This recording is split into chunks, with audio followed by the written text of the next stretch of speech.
So, thanks for watching Einstein while I've been away. More like decades. What's the story with the little car and all this equipment? Einstein and I are conducting a few experiments with this 1/4 scale model to work out a few hitches in my planned demonstration at the Hill Valley Expo in a couple of months. No. Well, yes, but it'll be so much more than that. It will amaze the world. A radio-controlled car? Watch this! When this baby hits 23 miles per hour, you're gonna see some serious cow flop. Aha! Got it! Got what? Ready to go, Einstein? I'll show you. Einstein! No! Get him out of there! Not to worry. I've got a fail-safe eject mechanism around here someplace. See? Nothing to worry about. Nothing. I'll go see if I can find something to help. Or someone. It's closed for the night. No time for a haircut now, even if they were open. Nothing. Did you know that Kid Tannen's operating a speakeasy less than a block from here? Yeah? And? What do you want? Guess I'll have to rely on Officer Parker. I don't think anyone in there is going to help me out. It's Officer Parker or nothing. Cool. Frankenstein. So, Emmett's going to get his big idea while watching Frankenstein, huh? I guess that explains a lot about Doc. Hill Valley Expo, October 12th through the 15th. Doc says the expo was the day he officially became a scientist. Seems like he's running a couple months ahead of schedule. It's locked. I guess all of Tannen's guys are down in the speakeasy. Majestic Arms. Transients welcome. Well, they don't get more transient than me and Doc. It's locked. Guess I'll have to find some other way to rescue Einie. Sorry. Don't touch those. They're very sensitive. Testing. Sibilance. Hey, quit playing with my equipment. Sorry. Donate to the Clock Tower Fund. What's wrong with the clock tower? It's not broken, is it? Not in the slightest. Or gargoyles. You can't beat a good gargoyle. Whew. It's just painfully drab. I'm raising funds to commission a sculptor to place a couple of handsome ornamental statues on either side of the clock face. Something to inspire the citizens to do their civic duty. Something like lions? Broken? Heavens no. Despite the best efforts of the perpetually misguided Mr. Brown, the clock tower is functioning flawlessly as ever. Not so good. It must be the depression. Maybe I'll apply for a government grant. How goes the fundraising? Actually, the pamphlets are quite light. See? Lost fortnight. Heavy. These are my pamphlets, laying out in scientific detail the horrors visited upon those who succumb to the temptations of alcohol. What's all this? I am particularly fond of that one. It tells the true-life tale of Johnny, who woke up in a pile of his own sick, completely unable to remember the previous 2 weeks of his life. Not really. On nights like this, I fear that nothing will save Hill Valley from descending into the fires of chaos and corruption. Any luck driving away Tannen's customers with this stuff? I don't smoke. And even if I did, I certainly wouldn't employ such a garish lighter. Want a light? Turn that thing off. I've been distilling Tannen's hooch into rocket fuel all afternoon. One stray match could light me up like a Roman candle. Hey, Emmett. Need a light? Hey, boy, how you doing? Good dog. Hey, boy, don't worry. We'll get you down. Geez, Emmett, I don't know. I was just trying to comfort him. How? I think we'll have to get Einie down here before he can smell anything. Gotta love that nose. Hey, boy, take a whiff of this. Who's that supposed to be? Francis X. Bushman? What do you think of this? What do you make of this? Isn't that a drawing of that accountant that went missing 2 months ago? Hey, Emmett, what do you think of this? Is that Lon Chaney? The hair's all wrong. Hey, Emmett, who does this look like to you? That's the spitting image of Arthur McFly. Whatever happened to him? It's complicated. I'll tell you all about it once I figure it all out. And really, I ask you, a dog up on a building. And whom exactly is supposed to get him down? Don't tell me not to worry. How can I be a member of the public and not stand up for the safety of all? Oh, don't you start to lecture me again. Oh, please, watch the voice. It's just grating on my nerves. Oh, stop. Oh, the temperance of you, woman, the temperance. Oh. Come here, Einie. Looks like I'm gonna need more help. Hey, Artie. Doc, hit it. No! Sagan! All right. That's what you get for messing with Carl Sagan. Irving Tannen, I'm placing you under arrest for kidnapping, attempted murder, tax evasion, and smelling like a piece of crap. Trixie? That's what you get for killing Artie, you bastard! What? I didn't... Trixie? Artie? All right, Grandpa. My poor car. I believe I owe you an apology, Mr. Brown. Thanks to your ridiculous contraption, Hill Valley's most notorious criminal is finally headed to prison. No apologies necessary, Miss Strickland. My rocket car may have accidentally saved the day, but only because it's a completely out-of-control failure. I need a new idea. You know what's great for new ideas? Movies. If you're willing to listen, I might have a few suggestions. I'd like that. But maybe over a soda. And a movie. But first, I think we should take in a movie. I'm all yours, Mr. Brown. I think you'll like it. It's all about a brilliant scientist with an overabundance of hubris. Whew. Come on, Einie. Let's go find Doc. Thanks for letting me fly the DeLorean, Doc. This thing's a blast. Are you absolutely sure that everything's back to normal? Totally. Kid's going to jail, Emmett's going to see Frankenstein, and there's no such thing as a Tannen crime family in 1986. Hill Valley crime rate at all-time low. Well, except for Grandpa necking with Trixie, I think we're ready to go back to 1986. Do you feel yourself fading out of existence? No? Then as long as your father's still born in 7 years, I say, let your grandfather sow his oats. Sowing oats. Is that what's going on with you and Edna? What are you talking about? Emmett and Edna. They're gonna go see Frankenstein together. Great Scott! What? We've got to get back in. Doc! Ah! Doc! Where'd you go, Doc? Relax. Gah! We've got everything under control. Doc? And we remembered Einstein this time, too. That's odd. Yes. No. There. Good as new. Tannen? Oh, look, the judge's son. All right, Parker, I want a getaway car and a clear road to Nevada, or the brown kid gets it. Doc! Marty. Doc? Yes, it's me. I'm talking to you through the radio apparatus my younger self has installed in the rocket car. What's going on up there? It's not good, Doc. Trixie and Parker did their part, but now Kid's holding you hostage. Great Scott! No kidding. Try to get Kid in the car.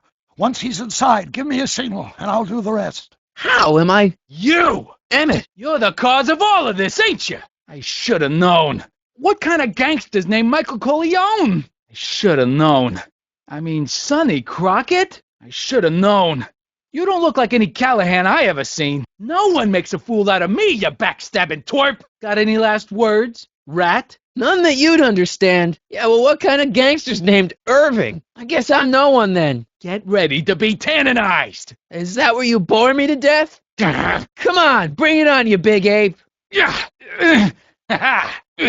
Hey, tax evasion. Haven't you heard? The feds are practically drooling over Trixie's books. It's all over, Tannen. Marty, hurry. The police are starting to close in on me. You're not angry about the rocket drill?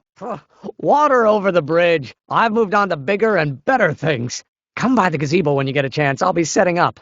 You won't believe what Einie and I have been up to. You're messing with the wrong guy, Corleone. Whoever you really are. You're messing with the wrong guy, Callahan. You're messing with the wrong guy, Crockett. Now that I see it in the light, that suit of yours looks kind of cheap. Stand still so I can strangle you. Nobody blows up Kid Tannen and lives to brag about it. Pardon me, sir. From the way you're dressed and your general aura of seediness, I can infer only one thing. You're heading for Tannen's speakeasy. Am I right? Yeah. Can't you tell me the way? Down. Straight down. The last stop before the inferno. No? At least you possess enough shame to lie about it. Unfortunately, I don't have the power to stop you, but I beg you to tarry here a few more seconds and listen to my song. Me, me, me, me, me. You say you've lost your self-respect, but you should care. Mr. Corleone, what are you doing in that getup? Harry? Mr. Callahan, what are you doing in that getup? Hello, Harry. Hello, Sonny. Sonny? Mr. Crockett, what are you doing in that getup? I'm going undercover. I'm going to a masquerade for charity. It's just my new look. I'm trying to prove that you can dress like a gangster without being a gangster. You know? Mr. Brown! Please, Miss Strickland, not now. Can't you see I've got a rather delicate situation on my hands at the moment? My trial run... Trial run? Public hazard, I call it. And I'm sure my editor will agree. Come on, boy. Fire escape's this way. Well then, if you refuse to give me a statement, I just won't tell your side of the story. Oh, damned exasperating woman. It's okay, Einie. The bad lady's gone. Come on down. I think I've got all the facts now. A cause for public concern if there ever was one. I could ask the same question of you, Miss Strickland. What is it now, Mr. Brown? I'm relieved to hear it. Flying cars, of all the ridiculous juvenile notions. This scientific enterprise of yours represents a clear and present danger to public safety. You know what represents a clear and present danger to public safety? Your singing voice. There's no need to get personal, Mr. Brown. Believe me, I have no intention of getting personal with you. You mock me, but just imagine a world in which traffic jams and car crashes are a thing of the past. I might be more inclined to listen to you if your maiden voyage hadn't ended in a crash on one roof and a stranded dog on another. I'm working on getting him down. Well, fortune favors you tonight, but I warn you to be more careful in the future. Clever dog. Now, how to get that rocket car back down? Heine, how'd you get down? Stop the car! This could be disastrous! He's back. Hello, Arthur. I'll take it from here. Officer, but... We can talk at the Majestic, away from prying eyes. Yeah, Einstein, you done good. Looks like Emmett's been busy. Sisters of Mercy Soup Kitchen. Seeking new manager. Lamont's House of Ermine. Gail Zemeckis and Fine. Attorneys at law. No solicitors. Hill Valley stationers. Police station. Looks like they still haven't decided what they're going to be the bank of. O'Malley and Sons. Besides, they'd probably cut it too short. Luckily, I don't have a burning need for a greeting card. Sleep tight, little Ermines. I'll find a safe place to hunker down. That flop house ought to fit the bill. You can find me there if you need me. This is where Doc said he'll be after he gets through stashing the DeLorean. Could Arthur be in there? It's way too dark and crowded for me to tell. I've been laying low, officer, but I've got to go to the pictures once in a while. Out of my way, kid.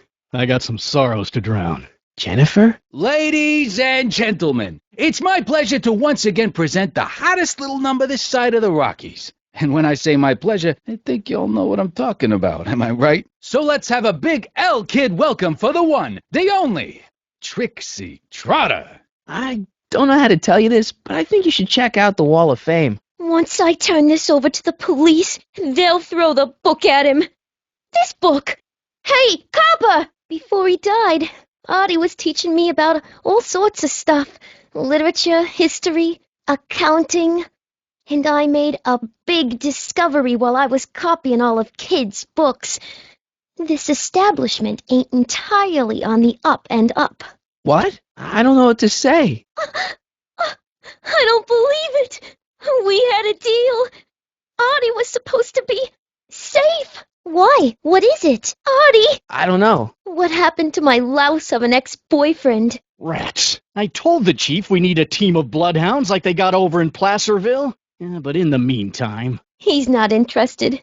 Figures. Half the police force is in Tannen's pocket. Give me a few minutes to work on him. I've got a hunch he'll come around. Hey, Miss Trotter, you wanted to speak with me? So, now what? Now I wait. Wait for the moment to take down Kid Tannen, restore my good name, and win back the heart of Betty Lipinski. Hold that thought. I bet that moment is just around the corner. Oh, yeah. Job troubles, Dane troubles, psychiatric troubles, you name it. You get him in the right frame of mind, he'll talk your ear off about him. To your family from mine, in gratitude for your continued service, J.J. Valenti. I've got a little something here that might convince you. It's a gift from Don Valenti. See? It's not a real gun. It's not a real gun, I swear. Don't even blink. Looks like little Mikey Corleone here really is with the Sacramento Boys. Looks like little Sonny Crockett here really is with the Sacramento Boys. Looks like little Harry Callahan here really is with the Sacramento Boys. You got stones, Pee-wee. I like that.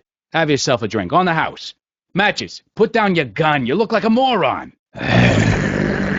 Hey, kid. Want a light? Gotcha. Listen, Shorty. I got a lot of respect for J.J. Valenti, so I'll let you get away with that joke twice.